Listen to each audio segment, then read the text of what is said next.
लाखो करोड खर्च केले, पण नेमकं आपण फ्लॅटमध्ये राहतो की सोसायटीमध्ये राहतो हेच आपल्याला कळत नाही. आपल्या घराचे निर्णय हे आपण घेतो की सोसायटी घेते हेच आपल्याला कळत नाही. मग विचार करा, आजकाल फ्लॅट ही जी सिस्टीम सुरू आहे, घराच्या नावाखाली ह्या फ्लॅटमध्ये आपण राहतो. आजकाल प्रत्येक जण फ्लॅट घेतला. पुणे मुंबई सारख्या सिटीमध्ये, मोठमोठ्या शहरांमध्ये आपण प्रत्येक जणाचं स्वप्न असतं की मला स्वतःचा फ्लॅट घ्यायचंय, स्वतःचं घर घ्यायचंय. पण हे स्वतःचं घर घेतल्यानंतर तू स्वतःच्या मर्जीप्रमाणे किती जगतो याचा कधी विचार केलाय का? आपण स्वतःच किती सारे पैसे खर्च करून स्वतःचं घर घेतो आणि या घरावर कुठेतरी अधिकार या सोसायटी नावाच्या, मला असं वाटतं की सोसायटीच्या नावाने हे घर असतं. बऱ्याचदा आपण आपल्या घराची ओळख ही गावाकडे जे आपलं घर असतं, छोटंसं का होईना आपलं घर असतं, पण त्या घराची ओळख ही आपलं घरच असतं. ते माझं घर आहे, ते आपलं घर आहे. पण या फ्लॅट नावाच्या घराची ओळख आपल्याला आपला स्वतःचा असं फ्लॅट म्हणून देता येत नाही. तर त्या घराची ओळख ती एक प्रकारची सोसायटी असते. त्या सोसायटीच्या नावानेच आपल्याला आपल्या घराची ओळख ही प्रदर्शित करावी लागते. मग असा हा स्वतःचा लाखो करोड रुपये खर्च करून घेतलेला फ्लॅट हा आपण आपल्या मर्जीप्रमाणे त्या घरामध्ये आपण जगतो का? तर त्या घराचे बरेचसे निर्णय हे सोसायटीच्या नावाने घेतले जातात. सोसायटी ठरवते. मग ही सोसायटी म्हणजे कोण? तर या अशा प्रचंड अशा बिल्डिंग उभ्या केलेल्या असतात मोठ्या प्रमाणात. त्या बिल्डिंगमध्ये ठरवलेले वेगवेगळे निर्णय हे असे अनेक मिळून घेतलेले निर्णय, एक प्रकारची सोसायटी अशी कमिटी ठरवली जाते. या कमिटीने जे निर्णय आपल्याला लादून दिलेले असतात त्या निर्णयांसोबत आपल्याला या सोसायटीमध्ये राहावं लागतं, त्या फ्लॅटमध्ये राहावं लागतं. मग ही बंधनं आपण स्वतःहून ओढून घेतली असं वाटतं. मग का नाही कुठे आपण एखादं असं स्वतंत्र घर बांधून आपण राहू शकतो? तर आत्ताचं ते शक्य देखील नाहीये. खरं तर आत्ताची ही वाढती लोकसंख्या, शहरांमध्ये प्रचंड अशी गर्दी झाली की मोकळ्या असं ठिकाण नाही किंवा मोकळ्या अशा जागा नाही की आपण स्वतंत्र कुठेतरी आपलं स्वतःचा प्लॉट घेऊन तिथे आपण बांधकाम करू, स्वतःचं हक्काचं घर बांधू शकू. त्यामुळे नाईलाजाने अनेक कामानिमित्त शहरामध्ये आलेल्या लोकांना फ्लॅट हाच एक पर्याय घरासाठी उपलब्ध राहतो. फक्त स्वतःचं घर हे नावाला असतं, पण त्या सोसायटीच्या नावाखाली त्यांना राहावं लागतं. मग असे अनेक निर्णय या सोसायटीचे कमिटी मेंबर घेतात, कमिटीचे लोक मिळून घेतात. मग त्यात असं बऱ्याचदा असं जाणवतं की अनेक लोकांना या गोष्टीचा त्रास होतो. त्यातले काही लोक असे असतात की त्यांना इन्व्हॉल्वमेंट आवडते, त्यांना सतत या सोसायटीमध्ये या कमिटीचा भाग होऊन या सोसायटीमध्ये एकत्र कार्यक्रम म्हणा, अशा अनेक गोष्टी होतात. त्याच्यामध्ये एकत्र सतत त्यांना पुढाकार घ्यायचा असतो. मग अशा पुढारी लोकांसाठी जे लोक येत नाही किंवा ज्या लोकांना इन्व्हॉल्वमेंट नाही आवडत, ज्यांना त्यांचं स्वतंत्र आयुष्य जगायला आवडतं, त्यांना त्यांचं स्वतंत्र आयुष्य आहे, त्यांना स्वतंत्र आयुष्य त्यांच्या मर्जीप्रमाणे जगायचंय, त्यांना नाही तुमच्यामध्ये येणं इंटरेस्ट, मग अशा लोकांना या लोकांचा कुठेतरी त्रास होतो.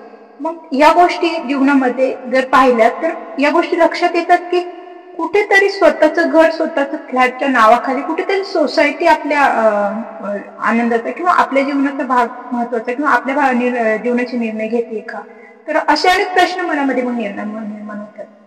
अनेक स्त्रिया देखील असतात, त्यांना आवडी त्या गोष्टी असतात, कार्यक्रम साजरे करायचे असतात, वेगवेगळ्या प्रकारचे मुलांसाठी कार्यक्रम होतात, सोसायटीतले अनेक सणवार वगैरे एकत्र साजरे होतात. पण काही कुटुंब असे आहेत की त्यांना नाही ती इन्व्हॉल्वमेंट आवडत, त्यांना त्यांच्या स्वतःच्या कुटुंबामध्येच ती इन्व्हॉल्वमेंट त्यांना द्यायची किंवा त्यांच्या कुटुंबामध्ये ते स्वतःला आनंदी समजतात.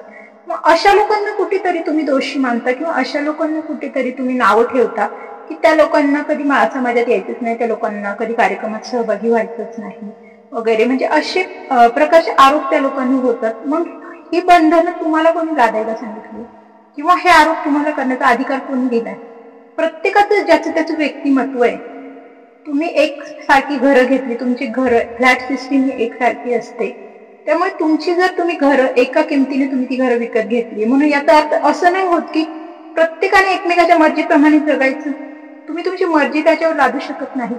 अर्थात सोसायटी हा एक मुद्दा आहे की अनेक अशा सामाजिक कार्य म्हणा, सोसायटीतले जे काही गोष्टी असतात त्या पाहण्यासाठी एक कमिटी ठरवलेली असते की तिच्या पद्धतीने ती स्वतःहून त्यांनी ती अधिकार किंवा ते निर्णय घेतलेले असतात. मग त्या पद्धतीने त्यांची ते हँडल करत असतात. पण त्याचा अर्थ असं नाही की मग तुम्ही कुठेतरी कमिटी बघताय म्हणून तुम्ही तुमचे निर्णय लोकांवर लादा. तुम्हाला अर्थात लोकांना त्यात सहभागी करूनच ते निर्णय घ्यायचे, कारण की प्रत्येक जण त्या सोसायटीचा एक भाग आहे. पण याचा अर्थ असा देखील नाही की जी व्यक्ती नाही, ती व्यक्ती जर तुमच्यामध्ये इन्व्हॉल्वमेंट करत नाही तर त्या व्यक्तीला तुम्ही गृहीतच धरत नसाल. किंवा त्या व्यक्तीच्या मतांचा किंवा त्या व्यक्तीला होणाऱ्या त्रासांचा त्या सोसायटीमध्ये किंवा त्या घरामध्ये फ्लॅटमध्ये राहताना त्या व्यक्तीला जर एखाद्या गोष्टीचा त्रास होत असेल तर अर्थात त्या निर्णयाचा तुम्ही आदर करायला हवं, त्या निर्णयावरती तुम्ही अंमलबजावणी करायला हवी. मग बऱ्याचदा असं वाटतं की मी माझ्या घरात राहतोय, मी माझं कमवतोय, मी आमचं कुटुंब आम्ही आमच्या पद्धतीने जगतोय, आमचं आयुष्य आम्ही आमच्या मर्जीप्रमाणे जगतोय, तर या सोसायटीच्या लोकांना प्रॉब्लेम काय? सोसायटीमध्ये कुठेतरी आपल्यावरती वॉच ठेवला जातोय का, हे प्रश्न पडतात आपल्याला.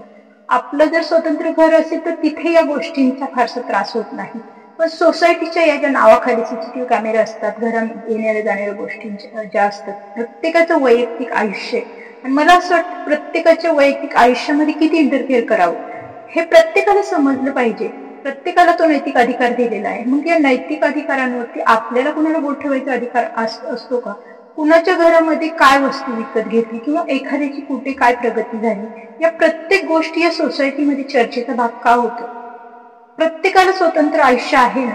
मग सोसायटीच्या नावाखाली कुठेतरी आपण आपल्या कुटुंबाला किंवा आपल्या घराला म्हणा कुठेतरी आपण एक प्रकारचं बंधन लादून घेतोय असं वाटतं. त्यामुळे बऱ्याचदा असं वाटतं की एवढे लाखो करोडो खर्च करून देखील जर आपलं कुटुंब हे कोणाच्या तरी दबावाखाली किंवा कोणाच्या नावाखाली जर हे असेल, प्रचलित असेल, किंवा आपल्या कुटुंबाची आपल्या घराची ओळख एक सोसायटी म्हणूनच असेल, तर मग या लाखो करोड खर्च करण्याला काहीच अर्थ नाही असं वाटतं कधी कधी. तर असे ही फ्लॅट सिस्टीम कधी कधी त्रासदायक देखील तितकीच वाटते.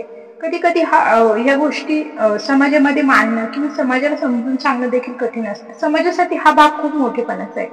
स्वतःचा फ्लॅट घेणं ही आजकाल ट्रेंड म्हणतो ना आपण, ट्रेंड प्रगती झाली. एक प्रकारची जीवनाची स्वतःचा फ्लॅट घेणं हे देखील खूप मोठेपणाची भावना आहे. पण त्या भावनेसोबत आपण तितके आनंदी राहू शकणार आहोत का? त्या मोठेपणा आपण ती जी प्रगती केली आहे त्या प्रगतीला आपल्याला कुठेतरी आपलं स्वतंत्र हिरावलं जात नाही ना, याचा विचार आपण करतच नाही. आपण त्या ट्रेंड प्रगती मागे धाव घेतो आणि कुठेतरी स्वतःच आयुष्य गुलामी किंवा स्वतःच कुटुंब हे कुठेतरी गुलामगिरी टाकते काय असं वाटतं. मात्र असा हा सोसायटीचा भाग मला असं वाटतं की ज्याच्या मर्जीप्रमाणे जगतो. कोणीतरी 4 जणांनी घेऊन ती सोसायटी नाचवायची किंवा ते प्रत्येक निर्णय त्या सोसायटीच्या लोकांवर लादायचे. अनेक लोक अशी असतात की त्यांना पटत नाही, सोसायटीत होणारे निर्णय पटत नाही, सोसायटीत घेतले जाणारे निर्णय हे अमान्य असतात. पण बऱ्याचदा अशा लोकांच्या निर्णयाचा विचार केला जात नाही. मग अशी लोक स्वतःला विभक्त ठेवतात आणि मग हे जे 4 जण स्वतःला महान समजतात, ह्यांचं असं असतं की त्या सोसायटीतल्या लोकांवरती किंवा त्या सोसायटीवर वर्चस्व दाखवायचं.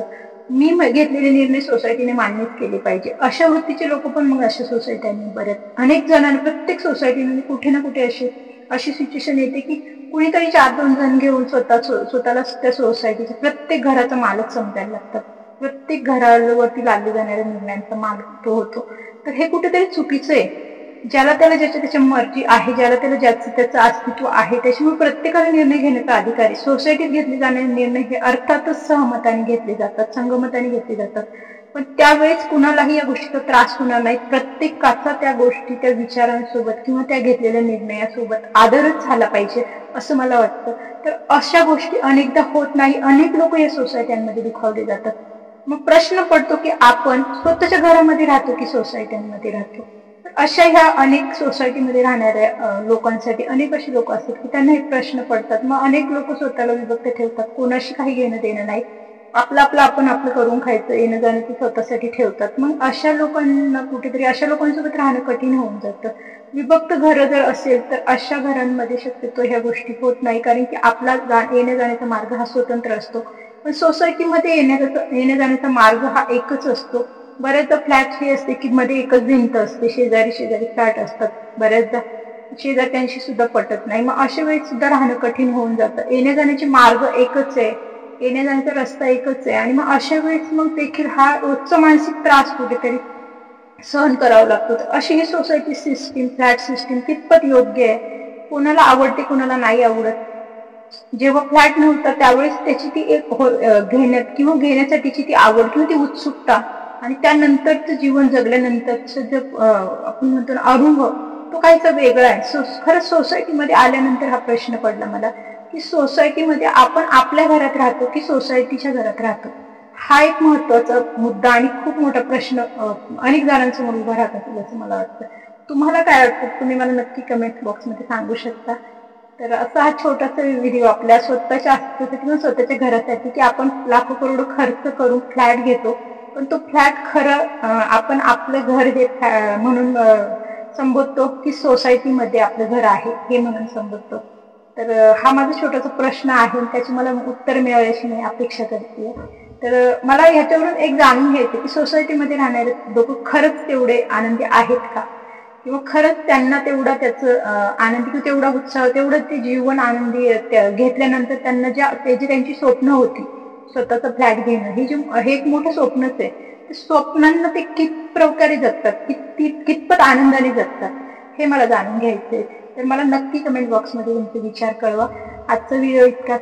पुन्हा अशा एखाद्या व्हिडिओ सोबत लवकरच भेटूया. चॅनलवर नवीन असाल तर थॉट्सच्या चॅनलला सबस्क्राईब करा. व्हिडिओ आवडला असेल तर व्हिडिओला लाईक करा. धन्यवाद.